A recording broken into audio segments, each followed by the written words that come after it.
अस्सलाम वालेकुम, मेरा नाम उमर है। आप मेरा यूट्यूब चैनल देख रहे हैं। सबसे पहले आप लाइक करें और सब्सक्राइब करें और बेल आइकॉन दबाएं और वीडियो को ज़रूर शेयर भी कीजिएगा।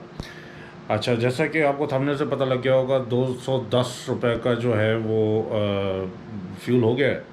और अनकरीब मेरा अपना तज़िया ये है कि ये 250 तक जाएगा। कब जाएगा ये नहीं पता, बट अब गवर्नमेंट इस पर टैक्सेस लगाएगी। और अगर डॉलर ऊपर गया या जो इंटरनेशनल मार्केट में फ्यूल की प्राइस ऊपर नीचे हुई तो नीचे तो अब गवर्नमेंट नहीं करेगी, अलबत्ता इसके ऊपर टैक्सेस ज़रूर लग जाएंगे।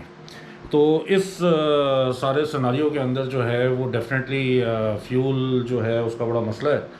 और लाइक मोस्ट पीपल मेरे लिए भी टची मैटर है। तो फ्यूल, आप गाड़ी को तो आप मतलब उसने गाड़ी एक बेसिकली एक रेंज में चलती है। अब एक ऑल्टो है या कोई भी कार है तो वो कहते हैं जी 10 से 15 के दरमियान। तो how to take that fuel average to the maximum efficiency of the vehicle, उसके बारे में ये वीडियो है। तो इसमें 2 4 5 चीज़ें जो हैं वो इम्पॉर्टेंट मैं आपको बताऊंगा। एक पहले सेक्शन में we are going to talk about fueling कब करानी चाहिए, कैसे करानी चाहिए। दूसरे पोर्शन में I am going to tell you about certain components of the vehicle जिनको आपने मेंटेन करना है, किस तरह मेंटेन करना है। और लास्टली जो सबसे बड़ा जो एस्पेक्ट है फ्यूल एवरेज का, ख़ास तौर पे लोकल ड्राइव के अंदर जब आप शहर के अंदर चला रहे होते हैं, तो वो जो है बेसिकली वो हेवी फुट और लाइट फुट का है। तो हैवी फुट जो है वो मेरे ख़्याल में जो है वो उसको मैं एक और टर्मिनोलॉजी यूज़ करता हूँ, वो बेसिकली स्टूपिड फुट है। तो हैवी फुट और लाइट फुट को जो है वो मैं आपको फिज़िकली डेमोस्ट्रेट करके दिखाऊंगा इस वीडियो को आखिर में। तो इस वीडियो को आखिर तक देखिएगा। अब सूरत ऐसी है कि स्टार्ट करते हैं। सबसे पहले जी आपका ऑयल फ़िल्टर तो आप कराते हैं ना, तो ऑयल फ़िल्टर का तो कोई इशू नहीं है, वो तो आप कराते हैं। उसका भी फ्यूल एवरेज पे फ़र्क पड़ता है मगर इतना ज़्यादा नहीं पड़ता, ठीक है। 10,000 किलोमीटर के बाद आपने अपनी गाड़ी की थ्रॉटल बॉडी और जनरल चेकअप कराना है लर्पी। जो इम्पॉर्टेंट चीज़ है फ्यूल एवरेज के हवाले से वो है एयर फ़िल्टर। एयर फ़िल्टर आपका जो है वो क्लीन होना चाहिए। अच्छा, एयर फ़िल्टर के बारे में मिथ है, मेरा अपना मानना ये है, मैं गलत हो सकता हूँ, कि लोग 5,000 किलोमीटर के बाद एयर फ़िल्टर में बहुत मिट्टी होती है तो उसको हवा मरवाते हैं।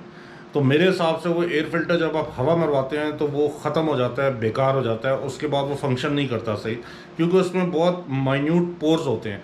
जब आप इतने प्रेशर से उसमें हवा मरवाते हैं तो वो एयर फ़िल्टर डैमेज हो जाता है। तो अगर एयर फ़िल्टर गंदा है तो उसको आप चेंज करा लें बराए मेहरबानी। मैं कभी भी एयर फ़िल्टर पे हवा नहीं मरवाता। तो air filter is very important कि एयर फ्लो जो है वो आपका सही रहे और सही प्रेशर पर रहे। तो ये हो गया। दूसरे आ जाते हैं, ये ज़रा लॉन्ग टर्म होता है। आपका गाड़ी में जो कैटलिक कन्वर्टर लगा हुआ है, कैटलिक कन्वर्टर बेसिकली जो है वो जो आपकी हार्मफुल गैसेज हैं उनको फ़िल्टर आउट करता है, तो वो चोक हो जाता है। एज अ थंब रूल जो कैटलिक कन्वर्टर है वो 40,000 किलोमीटर्स के बाद चेक करा लेना चाहिए। अगर आप अच्छी जगह से फ्यूल डलवाते हैं तो you can take it up to 60-70,000 पे आप उसको चेक करवा लें। उसको रिप्लेस करना तो बहुत महंगा काम है, वैसे वेरी एक्सपेंसिव इक्विपमेंट, उसको साफ़ करा लिया जाता है।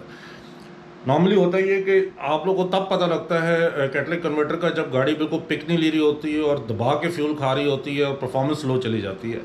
तो उस वक्त जाते हैं मैकेनिक के पास, तो वो कहते हैं जी कैटलिक कन्वर्टर तो बिल्कुल चोक हो गया ना। मगर अगर वो 50% तक अगर चोक होता है तो आपको इतना गाड़ी चलाने में फ़ील नहीं होता, मगर वो आपकी फ्यूल एवरेज जो है ना वो बर्बाद करना शुरू कर देता है कैटलिक कन्वर्टर। तो कैटलिक कन्वर्टर दूसरी चीज़ है।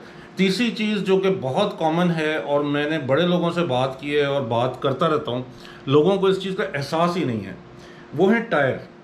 गाड़ी के टायर जो हैं वो कभी भी जो गाड़ी की रिकमेंडेड मैनुअल में लिखा हुआ है ना, फॉर एग्जांपल लिखा हुआ है 175/16/14, तो 175 को आपने मतलब इस पूरी उसको छेड़ना नहीं है, आपने रिकमेंडेड टायर ही डलवाने हैं। अगर आपने टायर 175 की जगह 195 या 205 डलवा दिए तो आपकी गाड़ी की एवरेज 3 किलोमीटर पर लीटर तो गई, ठीक है ना। इसी तरह अगर आप उसकी गाड़ी के जो उसकी जो हाइट है उसको अगर आप छेड़ते हैं या गाड़ी के रिम साइज़ को छेड़ते हैं तो आपकी जो इंजन की सारी परफॉर्मेंस है वो हेवर हो जाती है। आपका स्पीडोमीटर जो है वो फॉल्स रीडिंग देना शुरू कर देता है। आपका माइलोमीटर जो है वो गलत रीडिंग देता है और आपको कोई पता नहीं होता कि पेट्रोल जो है वो गाड़ी कितनी कर रही है। और ये डेंजरस क्लास से है कि आप 129 पे जा रहे हैं, आपको मोटर वाले पकड़ लेंगे, वो कहेंगे जी तुसी तो जा रहे हो 132 पे थोड़ा चलान होएगा। अब आप लड़ रहे नहीं जी 129 पे, वो असल में 132 पे जा रहे होते हैं आप, या 135 पे जा रहे होते हैं, आपका स्पीडोमीटर आपको 120 बता होता है। तो टायर्स के साथ कभी भी खिलवाड़ ना करें। अगर अब जब फ्यूल 250 पे जा रहा है, 210 का तो हो चुका है ऑलरेडी, अभी जाएं अपनी गाड़ी के टायर चेक करें, जो स्पेसिफिकेशन है उसको ऑल्टर ना करें। तो ये तो होगी टायरों की बात। अब आ जाते हैं फ्यूलिंग के ऊपर। ये 3 चीज़ें थी जो गाड़ी के अंदर जो बड़ा वाइटल रोल प्ले करती हैं as far as the equipment is concern. अब आ जाते फ्यूलिंग के ऊपर। फ्यूलिंग जो है वो अच्छा, एक दूसरी मिथ चल रही थी कि जी फ्यूल टैंक जड़ा ना एम्प्टी रखोगे तो फट जाए, फुल कराओगे तो फट जाएगी गाड़ी, बड़ा डेंजरस है, गर्मी बहुत है, फट जाएगी। कुछ भी नहीं होता, ये मिथ है। आप यूट्यूब पे जाकर सर्च कर सकते हैं, लोगों ने एक्सपेरिमेंट किए हुए हैं वेस्टर्न वर्ल्ड में। हम लोग अफोर्ड नहीं कर सकते, क्योंकि अगर बेकार सी गाड़ी भी अगर बम से उड़ानी है ना हमने, तो वो लाखों की वीडियो बन जाएगी। तो उन्होंने ये किया था कि बेसिकली एक एम्प्टी टैंक था, तकरीबन एम्प्टी टैंक था, उसके नीचे एक्सप्लोजिव लगाया, एक हाफ था और एक फुल था। सबसे ज़ोर से जो फटी थी ना और उलट गई थी वो एम्प्टी था, सेकंड के ऊपर हाफ टैंक था, और थर्ड के ऊपर जिसको कुछ भी नहीं हुआ था उसमें फुल टैंक का फ्यूल था। अच्छा, ये तो एक साइड लाइन हो गई। अब फ्यूलिंग के ऊपर बात करते हैं। फ्यूलिंग जो है, गाड़ी की टैंकी कोशिश करें कभी एम्प्टी पे लेकर ना जाएं, आप हाफ के ऊपर फुल करा लिया करें, ठीक है जी। अब इसके रीजंस जो हैं अगर मैं एक्सप्लेन करने बैठूंगा तो वो फिर वीडियो लंबी हो जाएगी और आप छोड़ जाएंगे वीडियो और बोर हो जाएंगे, तो हाफ पे करा लिया करें, ठीक है जी। उसके बाद ट्राई टू कीप अच्छा पेट्रोल पंप आप ढूंढें and try to keep one fuel. Number 1 quantity, number 2 quality. अच्छा, तीसरा फ्यूलिंग का टाइम। फ्यूलिंग का टाइम जो है ना बड़ा इंपॉर्टेंट है। अगर आप 10 बजे जाएंगे, 11 बजे जाएंगे, दोपहर को 2 बजे जाएंगे फ्यूल डलवाने, तो इट्स नॉट रिकमेंडेड। इससे मार्जिनल फ़र्क पड़ता है, मगर ये सारी चीज़ें जुड़ के ना फिर आपका फ्यूल एवरेज बनाते हैं गाड़ी की ना। तो फ्यूल अगर आपने भरवाना है तो बेस्ट टाइम के आप सुबह फजर के बाद डलवा लें, मगर फजर पे कौन उठता है, तो आप सुबह ऑफिस जाते हुए सुबह 6-7 बजे 7:30 बजे फ्यूलिंग करवाएं।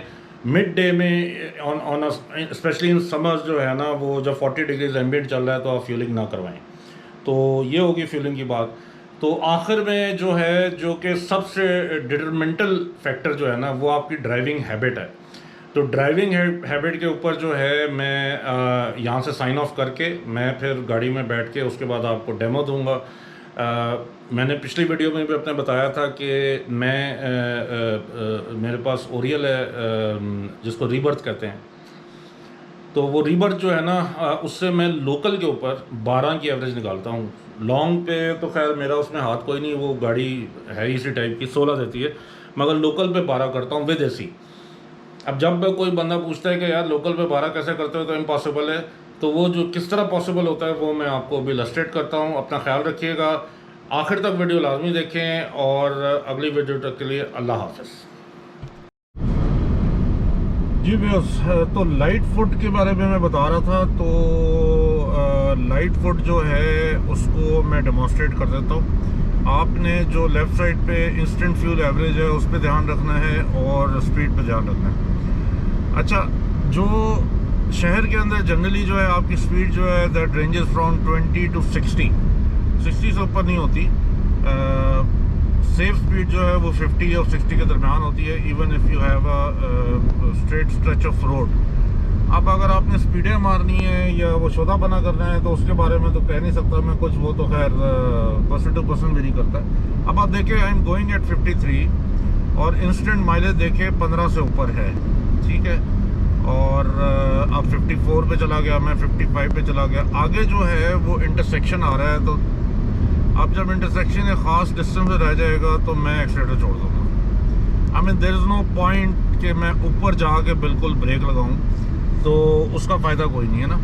तो वो लाइट फुट में नहीं आता, फिर वो स्टूपिड फुट में आ जाता है, ठीक है जी। अब ये देखें, मैं टर्न ले लिया मैंने, अब मैं एक्सेलरेट करूँगा और ज़ाहिर ट्रैफिक को, स्पीड ब्रेकर को या रेड लाइट को मरून मिनट देख के, उसकी लोकेशन देख के मैं स्पीड अप करूँगा। अब मुझे पता है अगर कि मेरे इलाके में इस रोड पे आके स्पीड ब्रेकर आ रहा है तो why would I hit 80 and that would be pretty stupid. तो अब स्टे विद मी। अब ये देखें, अब ये ट्रैफिक वाली जगह आ गई है। चूँकि मैं फोकस कर रहा हूँ स्पीडोमीटर पे तो आपको रोड नज़र नहीं आ रही, but there is quite some traffic. एक गाड़ी लेफ़्ट पे जा रही है, एक राइट पे जा रही है। तो या तो एक तरीका ये है कि मैं उसके अंदर घुसूँ और कटिंग वटिंग करूँ। अब आगे जनाब ली आ गया स्पीड ब्रेकर। अब जैसे ही स्पीड ब्रेकर आ रहा है और मुझे पता है कि स्पीड ब्रेकर आ रहा है तो मैंने छोड़ दिया। Easy and simple. अब स्पीड ब्रेकर मैंने क्रॉस कर लिया। Now again accelerate. अब ज़ाहिर है आपको 40 की स्पीड अटेन तो करनी है, अब नहीं तो वो तो खोती रेडी बन जाएगी, गड्डी आगे तो उसी पीछे। अब जैसे ही मैं अपनी प्रेस्क्राइब्ड स्पीड पे आ गया तो मैंने एक्सीलरेटर को ऐसे मेंटेन करना है। अब आगे फिर स्पीड ब्रेकर आ रहा है। तो ये लोकल में यही होता है ना, बार बार स्टॉप्स होते हैं, बार बार स्पीड ब्रेकर्स आते हैं। तो अगर आप पंप कर रहे हैं तो फ़ायदा कोई नहीं है। अब होता क्या है बेसिकली कि जब आप एक्सेलरेट करते हैं गाड़ी और एनर्जी खर्च होती है गाड़ी को एक सर्टेन स्पीड पे जाने के लिए, तो वो जब आप ब्रेक लगा लेते हैं एकदम से एब्रप्टली तो वो सारा एनर्जी जो है, इनर्शिया जो है वो ज़ाया हो जाता है। इन इफेक्ट जो पेट्रोल आपने खर्च किया है उस स्पीड को, उस इनर्शिया को अटेन करने के लिए वो ज़ाया हो जाता है। अब मैं बिल्कुल घरों की स्ट्रीट में चल रहा हूँ। Let me just show you. तो इसमें अगर मैं बिला वजह में अब वहाँ कोने से मैंने मुड़ना है, डेड एंड है, तो अब मैं उसको एक्सेलरेट करूँ बिला वजह में, एक तो पहली बात है सेफ़ नहीं है, कोई बच्चा निकल आए, कोई गाड़ी शाड़ी साइड से निकल आए। तो 30-35 की स्पीड सही है इस किस्म की लोकेशन के ऊपर। अब मैं आपको लोकेशन भी दिखा रहा हूँ ताकि आपको अंदाज़ा हो जाए। अब मैंने फिर लेफ़्ट मुड़ना है यहाँ से। तो सॉफ्ट ड्राइविंग, तो ये जब आप कहते हैं ना लाइट फुट और हेवी फुट और स्टूपिड फुट, मैं बेसिकली उसको स्टूपिड फुट कहता हूँ। तो ये this is what it means. तो आई होप आपको समझ आ गई होगी।